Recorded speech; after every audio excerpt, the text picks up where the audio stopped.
जय श्री कृष्ण। आज आप सभी को गुरु के प्रति निष्ठावान कैसे बने, गुरु के प्रति अपना समर्पण कैसे करें, इस कथा का प्रसंग है।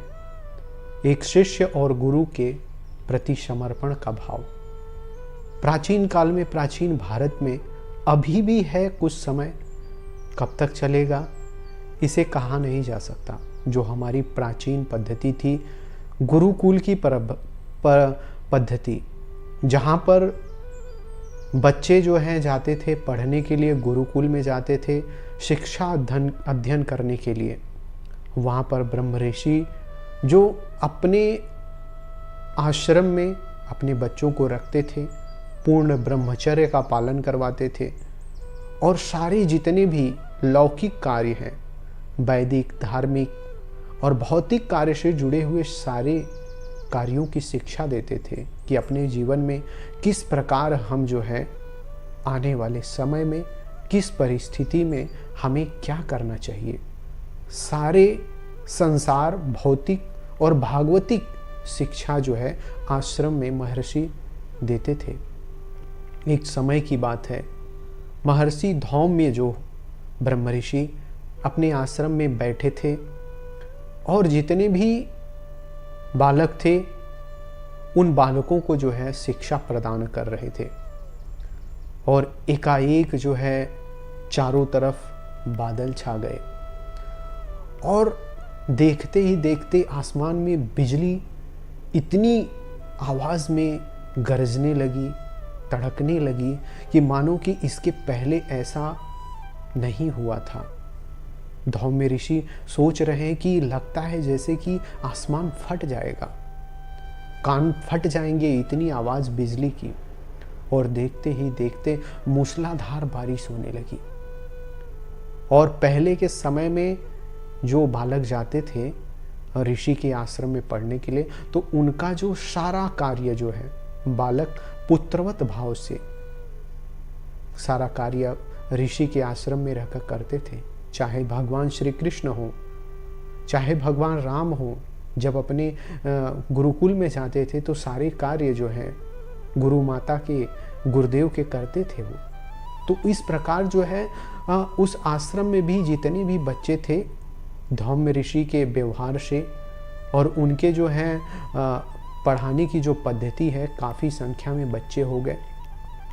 तो उस दिन जब बारिश मूसलाधार प्रारंभ हो गई तो धौम्य ऋषि जो है सोचने लगे कि जो खेती थी, कुछ खेत थे जिसमें जो है अन्न उत्पादन के लिए, भोजन के लिए, प्रसाद के लिए जो है वहाँ पे कार्य करते थे। और वर्ण व्यवस्था के आधार पर जब वहाँ पर बालक जाते थे तो उन्हें ये भी शिक्षा दी जाती थी कि हमें खेती कैसे करनी है। ऐसा नहीं, आज के समय का जो विद्या अध्ययन की पद्धति है, जिस सब्जेक्ट जिस क्लास में जाएंगे वही आप जो है आधुनिक पढ़ाई कर सकते हैं। लेकिन गुरुकुल में हर पद्धति को जो है, हर चीज़ को सिखाया जाता था। आपको खेती कैसे करनी है, गृहस्थ जीवन कैसे करना है, ब्रह्मचर्य कैसे रखना है, युद्ध कैसे करना है, नीति कौशल सारा जो है आध्यात्मिक सब कुछ जो है गुरुकुल में बताया जाता था ब्रह्म ऋषियों के माध्यम से। तो एकाएक बारिश होने लगी और बारिश होते ही मूसलाधार बारिश इतनी हुई कि गुरुजी को चिंता हुई कि जहाँ पे उनकी खेती है, फसल है, अगर वहाँ पे पानी का बहाव ज़्यादा हो जाएगा तो सारा फसल नष्ट हो जाएगा और बहकर पानी में चला जाएगा। गुरुजी ऐसा सोच ही रहे थे कि वहाँ पर बैठे कुछ शिष्यों ने आकलन कर लिया कि लगता है गुरुजी सोच रहे हैं कि हम जाएं और वहाँ की जो चारों तरफ से मेड़ है, बांध बना हुआ है, पानी खेत में न जाए, उसे हम देखें और मरम्मत करें। और गुरुजी को यह चिंता होने लगी कि अगर मूसलाधार बारिश हो रही है, उसका मेड़ जो है खेत की चारों तरफ का जो बांध है और टूट जाएगा तो सारी फसल नष्ट हो जाएगी। ऐसे जैसे ही गुरुजी ने यह बात कही तो प्रथम शिष्य जैसे सुना तो उसने जो है कहा कि लगता है इतनी मूसलाधार बारिश हो रही, हमारी कुटिया जो है सही नहीं है, उसमें सारा पानी आ जाएगा, हम उसे सही करने के लिए जा रहे हैं। दूसरा शिष्य जो है वह बोला कि हमारे जो कुछ वल्कल वस्त्र हैं वह बाहर ही रह गए हैं, वो भीग जाएंगे, हम उसे लेने जा रहे हैं। ऐसे सारे जितने भी शिष्य थे एक एक बहाना करते हुए सारे के सारे चले गए। और वहाँ पे गुरुनिष्ठ एक शिष्य बैठा हुआ था और गुरुदेव की बातें और बाकी शिष्यों का व्यवहार देख रहा था। उसका नाम था आरुणि। आरुणि ने गुरुदेव के पास जाकर कहा, गुरुदेव आप हमें आज्ञा करें। गुरुदेव ने उसे आज्ञा की कि किसी भी कीमत में जो है खेत का जो है बांध मेड़ टूटना नहीं चाहिए, नहीं तो सारी फसल नष्ट हो जाएगी। तो जाओ और उसे बांध को टूटने मत देना किसी भी हालत में, जब तक बरसात हो रही है, बारिश हो रही है। और उन्हें गुरु के चरणों में प्रणाम कर कर गुरु का आदेश लेकर, आशीर्वाद लेकर तुरंत भागा खेतों की तरफ। खेत की तरफ आ रहा है, चारों तरफ खेत को देख रहा है कि सारे खेत के जो मेड़े हैं वह मजबूत हैं, लेकिन एक जगह उसे कमजोर मिल गई और वहाँ पे ही ढलान है, वहाँ पे पानी का बहाव ज़्यादा है और वह टूटने की ही कगार पर है। और देखते ही देखते वह मिट्टी बह गई और पानी जो है खेत में जाने लगा। आरुणि देख रहा है, बारिश भी हो रही है मूसलाधार और पानी का बहाव भी खेत में जा रहा है। वह जो है मिट्टी लाता हाथ से और लाकर जो है उस टूटे हुए मेड़ पर रखता। पानी का बहाव इतना ज़्यादा है कि जैसे ही दूसरा मिट्टी का लूंदा जो है लाने के लिए जाता तो वह रखी हुई मिट्टी बह जाती। उस दिन मानो कि बरसात ने भी ठान लिया कि अगर आज बारिश नहीं हुई तो फिर नहीं हुई।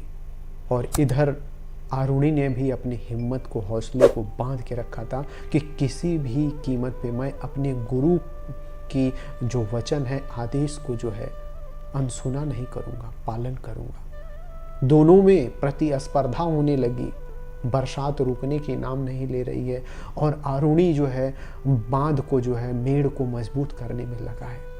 अब उसे कुछ सूझ नहीं रहा है, प्रयत्न करते करते थक गया।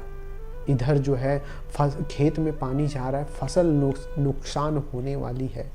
अब आरुणि करे तो क्या करे, सोच में पड़ गया। सोचते सोचते गुरुदेव की कृपा से, ईश्वर की कृपा से प्रेरणा हुई कि क्यों ना हम अपने शरीर को ही उस बांध पे रख देते हैं। इस हार्ड मांस की बनी हुई शरीर को ही आज हम जो है गुरु के वचन पर, इस मेड़ की मिट्टी की जगह पे, अगर बरसात नहीं रुकती है मैं यहाँ पे लेट जाता हूँ। और आरुणि ने निश्चय किया दृढ़, और वहाँ पे मेड़ की जगह पे वो खुद लेट गया और पानी का बहाव आगे निकल गया, खेत को जो है सुरक्षित कर दिया।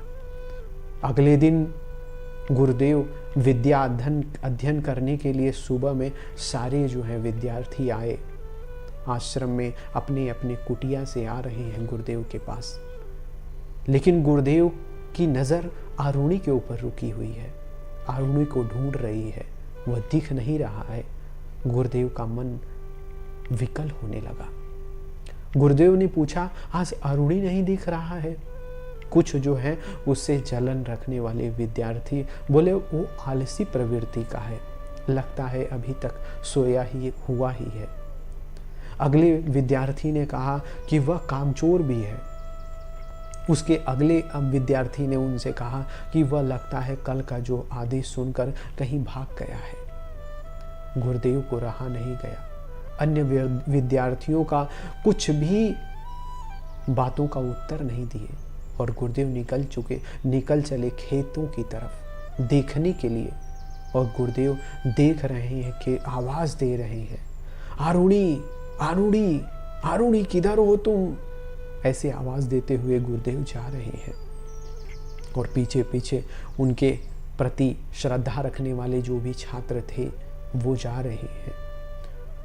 गुरुदेव चारों तरफ खेत के घूमने लगे और घूमते घूमते देखा एक जगह कि आरुणि मेड़ की जगह खुद ही मिट्टी बनकर लेटा हुआ है और वह उसकी सांसें धीरे धीरे चल रही है और वो जो है ठंड के माले, शीत के माले सिकुड़ चुका है उसकी शरीर, सांसें चल रही है, लेकिन वह गुरु के आदेश को नहीं तोड़ा।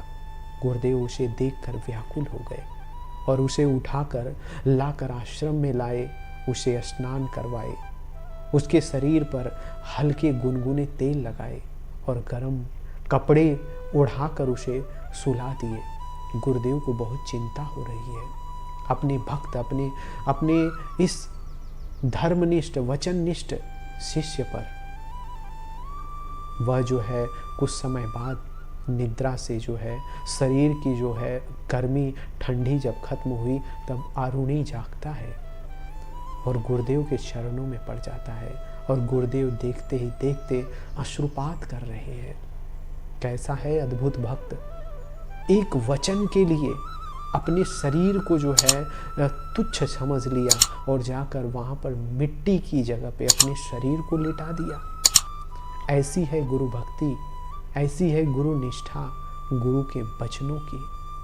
और उसने उस समय जो है गुरुदेव ने उसे आशीर्वाद दिया कि तुम धर्म ज्ञाता, संपूर्ण कलाओं में निपुण, तुम्हारा जीवन होगा सुखमय होगा, मंगलमय होगा, कल्याणकारी होगा, सारी शिक्षाएं, सारा ज्ञान तुम्हें प्राप्त हो जाएगा। आरुणी को गुरुदेव ने अभय वरदान दिया।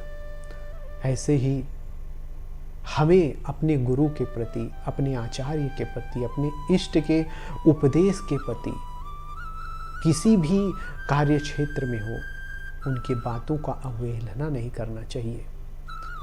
उनकी बातों को, अगर गुरु हमें न जाने किस कार्य की सिद्धि के लिए हमें जो है उपदेश दे रहे हैं, तो ऐसे ही अगर आध्यात्म में चलना है, भागवतिक उन्नति करना है, तो गुरु के वचन, गुरु के आदेश को शिरोधार्य करना पड़ेगा। आज की प्रेरणादायक कथा गुरु और शिष्य के प्रति कितना समर्पण भाव है, आज देखने को बहुत कम मिलता है। धीरे धीरे भौतिक जगत का विस्तार होते जा रहा है, लोग आधुनिक युग में परिवर्तन करते जा रहे हैं। पूर्व के जो हमारी भारत की सनातन की हिंदू की संस्कृति थी उसे भूलते जा रहे हैं। ऐसे ही कुछ